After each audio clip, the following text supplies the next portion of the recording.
Jalan-jalan ke Bali tidak lupa ketemu Zaki. Yang tak menjawab salam saya dengan sepenuh hati, saya doakan cepat mati. Siapapun dia yang tak menjawab salam saya sepenuh hati atau yang menjawab salam saya sepenuh hati, saya doakan semoga cepat naik haji. Amin. Assalamualaikum warahmatullahi wabarakatuh.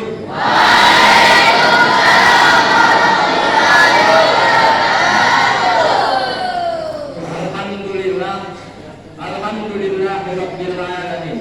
Alhamdulillahilladzi ja'alal qalam lil kitabah wal kitabah lil qiraa'ah wal qiraa'ah lil ma'rifah wal ma'rifah lil ibadah lillahi ta'ala.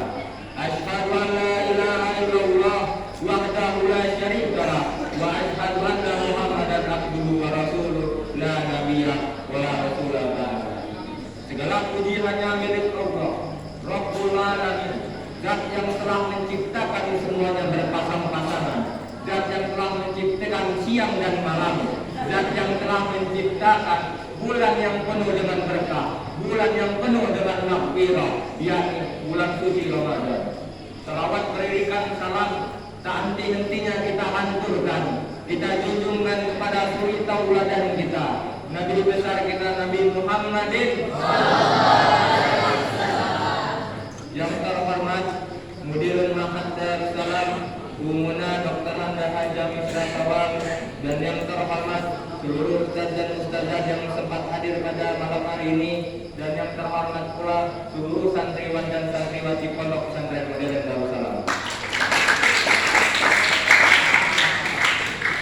Jamaah salat tarawih yang dimuliakan oleh Allah Subhanahu wa taala. Mengapa Ramadan yang dalam sejarah senantiasa mengantarkan umat Islam pada kejayaan dan kemenangan, namun berbeda pada sebaliknya, pada saat ini tak sedikit pun mengunggah nasib umat yang besar ini? Apakah karena perbedaan kualitas dari zaman ke zaman dalam pengisian Ramadan?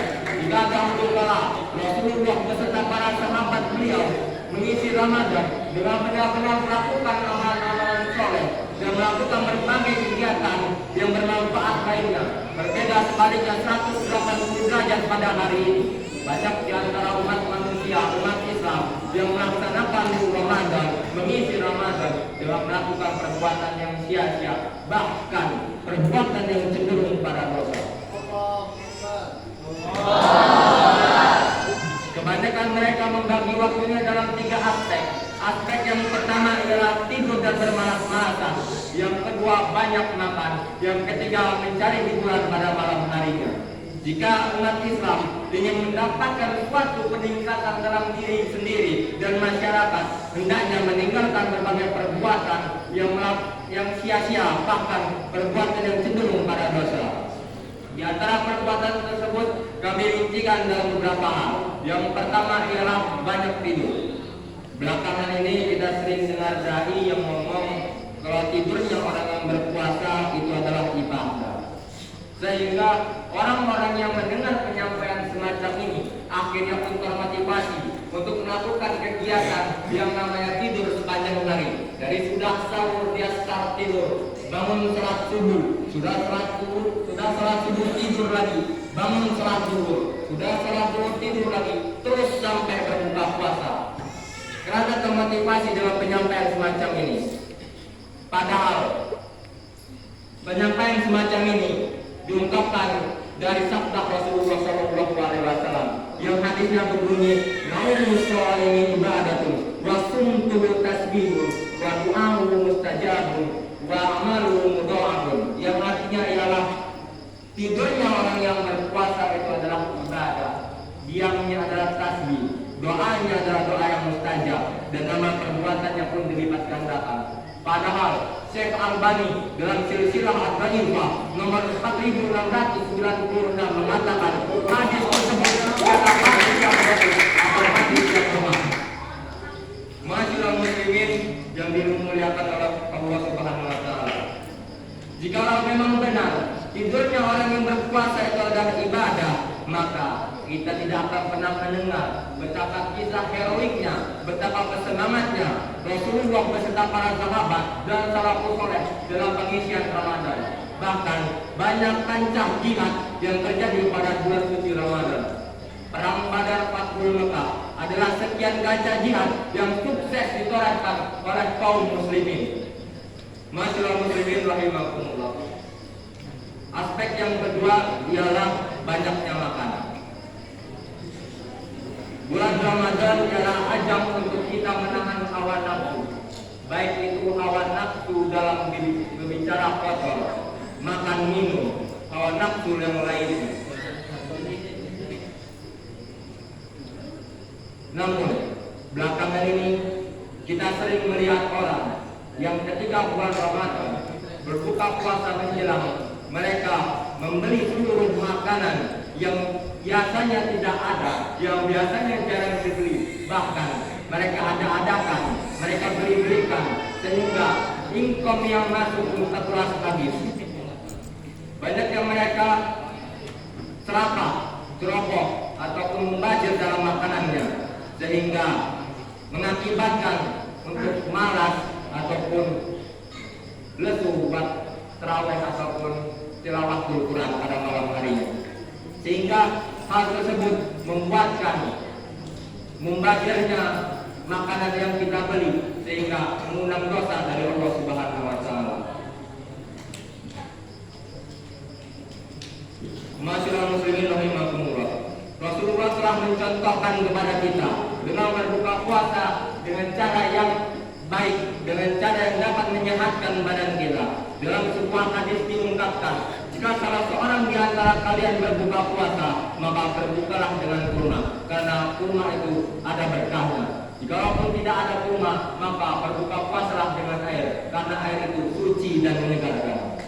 Hadis riwayat Abu Dawud dan At-Tirmidzi. Rasulullah telah mencontohkan kepada kita semua umatnya dengan berbuka puasa yang sehat, dengan minum kurma, dengan makan kurma ataupun minum air, mendapatkan banyak manfaat. Bahkan dikatakan salah satu makanan yang paling banyak khasiatnya ialah kurma dan madu. Namun contoh yang telah Rasulullah berikan kepada kita tak kita hiraukan. Kita banyak beli makanan di luar sana, kita banyak beli makanan yang mengandung minyak, mengandung zat kimia, mengandung banyak pengawet yang kita masukkan ke dalam lambung kita, sehingga lambung kita pun mengakibatkan rambut kepanjangan. Contohnya seperti mesin. Ketika mesin sedang panas-panasnya, kita siram dengan air yang sangat dingin, lama-kelamaan mesin tersebut akan rusak. Begitu pula lambung kita yang dari pagi kita nahan lapar, nahan haus. Namun ketika pas berbuka puasa, kita masukkan dengan berbagai macam makanan yang tak sehat, maka lambung kita pun dapat menimbulkan berbagai macam penyakit. Salah satunya ialah penyakit diabetes mellitus. Maka sebaiknya lah kita sebagai umat Rasulullah dan kita berada di lingkungan pondok pesantren, kita contoh pola hidup Rasulullah, pola berbuka Rasulullah dengan hanya menggunakan beberapa butir bunga dan minum air, lalu melaksanakan sholat maghrib secara berjamaah, dan setelah itu baru kita makan dengan secukupnya. Masyaallah muslimin rahimakumullah. Yang ketiga ialah ngabuburit atau jalan-jalan. Ini tradisi ngabuburit atau menunggu waktu berbuka puasa telah terjadi di kota-kota besar, bahkan di daerah perkampungan. Tak luput pula di tempat kita, Pondok Pesantren Modern Darussalam. Banyak orang setelah melakukan sholat asar, mereka melakukan ngabuburit dengan bercari alasan, dengan mengalaskan menunggu buka puasa. Mereka melakukan berbagai macam hal yang sia-sia, bahkan ada yang cenderung melakukan dosa, yakni ghibah. Di antara kita, karena tidak ada fasilitas yang biasa kita pakai ketika di rumah, maka sebagian santri mengisi waktu ngabuburit tersebut dengan ghibah. Orang yang tak bersalah pun dighibahkan, bibi-bibi yang lewat dengan jalan mereka tengok pun dighibahkan, padahal dia tidak ada salah pada kita. Dan banyak hal yang lain yang kita lakukan. Contohnya adalah seperti ngelamun sepanjangan. Itu ada di antara santri kita yang waktu buka puasa dengan melakukan kegiatan ngelamun atau berimajinasi.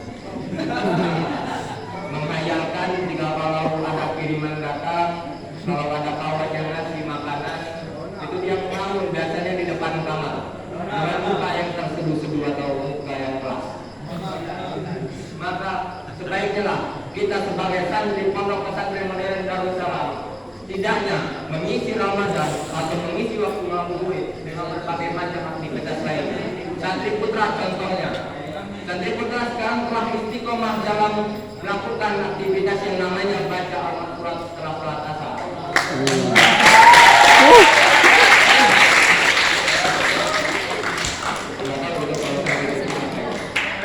Itu adalah contoh yang bagus karena dengan membaca Al-Quran banyak kebaikan, banyak yang faedah yang kita dapatkan. Bahkan ada di antara kita, kakak kita yang mencontohkan membaca Quran sepanjangan, tilawah Quran demi mendapatkan keberkahan, yakni yang bernama Kak Karendra.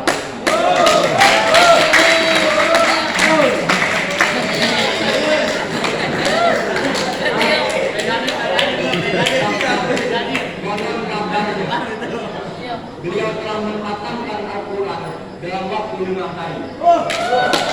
Masya Allah.